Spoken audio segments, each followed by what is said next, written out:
Hello बच्चों, let's see this question and here this question say which circumstances compel the government to start targeted anti-poverty programs, mention the name of any two such programs। यानी कि question में आपसे पूछा है कि वो कौन सी ऐसी सर्कमस्टांसेस रही होंगी जिसने गवर्नमेंट को कंपेल किया, मजबूर किया कि वो टारगेटेड एंटी पोवर्टी प्रोग्राम्स को स्टार्ट करे या लॉन्च करे। और आपको फिर आगे यहाँ पे दो ऐसे प्रोग्राम्स के नाम भी बताने हैं जो गवर्नमेंट ने पोवर्टी एलिवेशन के लिए स्टार्ट किए हैं।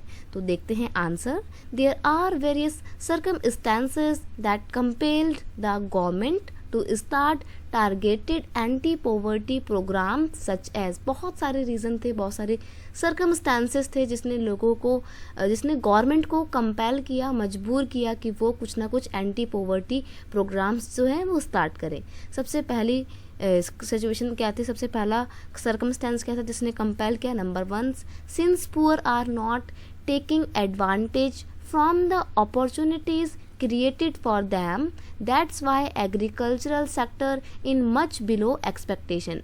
देखिए, जो पुअर लोग होते हैं, गवर्नमेंट उनके लिए ऐसा नहीं है कि कुछ भी नहीं करती, गवर्नमेंट उनके लिए बहुत सारी पॉलिसी बनाती हैं, बहुत सारी चीज़ें करती भी है, लेकिन वो उन पॉलिसीज़ का या उन अपॉर्चुनिटीज़ का फ़ायदा नहीं उठा पाते हैं, उनसे वो एडवांटेजेस नहीं ले पाते हैं।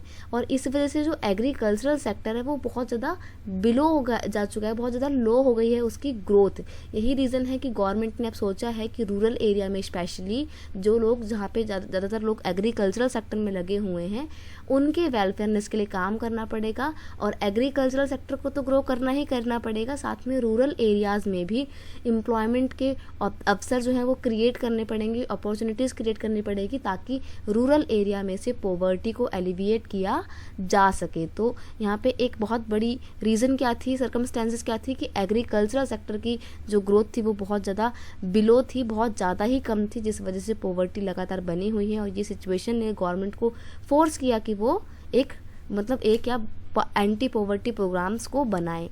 नेक्स्ट है, for agricultural sector large number of poor people are employed, so the need for targeted anti poverty programs were needed। देखिए, एग्रीकल्चर सेक्टर में ना बहुत सारे लोग लगे हुए हैं, बहुत सारे लोग एम्प्लॉयड हैं, ये ई है। इंडिया के ज़्यादातर लोग जो वो किस में लगे हुए हैं? एग्रीकल्चरल सेक्टर में लगे हुए हैं। तो ऐसे में बहुत ज़्यादा ज़रूरी है कि एग्रीकल्चरल सेक्टर का विकास किया जाए। और एग्रीकल्चर सेक्टर में जितने भी गरीब लोग लगे हुए हैं उनके लिए गवर्नमेंट ने सोचा है कि targeted anti poverty programs rural area में स्टार्ट किए जाएँ, ताकि जो रूरल एरिया में एग्रीकल्चर सेक्टर के लोग जो गरीब हो चुके हैं उनके बीच में से गरीबी को हटाया जा सके। अब देखिए, ऐसे यहाँ पे बोला भी है कि आपको 2 प्रोग्राम्स के नाम बताने हैं जो ऐसे ही काम कर रहे हैं, टारगेटेड एंटी पॉवर्टी प्रोग्राम्स हैं। तो यहाँ पे इस क्वेश्चन का आंसर हो जाएगा आपका, मतलब 2 प्रोग्राम्स के नाम हैं। सबसे पहला Mahatma Gandhi national rural employment guarantee act, इसको क्या बोला जाता है? इसको बोला जाता है मनरेगा सिंपल फॉर्म में। और ये one of the successful policy में से एक है जिसमें 100 डेज़ का एम्प्लॉयमेंट प्रोवाइड किया जाता है, 100 डेज़ का गारंटेड वेजेस एम्प्लॉयमेंट प्रोवाइड किया जाता है लोगों को। और इसमें महिलाओं को भी जॉब्स प्रोवाइड की जाती है, जितनी भी जॉब्स प्रोवाइड की जाती है उसमें से 1/3 जॉब जो है वो महिलाओं के लिए रिजर्व करके रखी गई है। इस पॉलिसी को गवर्नमेंट ने सन 2005 में स्टार्ट किया था। नेक्स्ट है national food for work program 2004, यानी कि गवर्नमेंट ने जो रूरल एरिया में गरीबी है उसको दूर करने के लिए और लोगों को न्यूट्रिशियस फूड प्रोवाइड करने के लिए एक प्रोग्राम स्टार्ट किया था सन 2004 में। उस प्रोग्राम का नाम है national food for work program, ये है इस प्रोग्राम का नाम। इसका भी काम क्या है? इसका काम है कि जो लोग गरीब हैं, जो अपने लिए एक पौष्टिक भोजन भी अरेंज नहीं कर पाते हैं, एक न्यूट्रिशियस फूड उनके लिए नहीं हो पाता है, तो ऐसे में इस पॉलिसी के तहत लोगों को, जो पुअर लोग हैं, उनको न्यूट्रिशियस फूड आइटम प्रोवाइड किए जाएंगे ताकि उनको कभी भी न्यूट्रिशन की प्रॉब्लम ना हो या उनके अंदर रेसिस्टेंस पावर ज़्यादा लो ना चली जाए। तो ये कुछ सिचुएशन थी जिसकी वजह से गवर्नमेंट ने सोचा कि टारगेटेड एंटी पॉवर्टी प्रोग्राम बनाने चाहिए।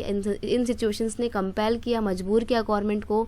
और यहाँ पे हमने 2 प्रोग्राम्स के नाम भी बताए हैं जो टारगेटेड एंटी पॉवर्टी प्रोग्राम्स में से एक हैं और पॉवर्टी एलिवेशन के लिए काम कर रहे हैं। एक है मनरेगा, और यानी कि Mahatma Gandhi national rural employment guarantee act, और नेक्स्ट है NFF WP यानी कि national food for work programme, जिसको सन 2004 में स्टार्ट किया गया था।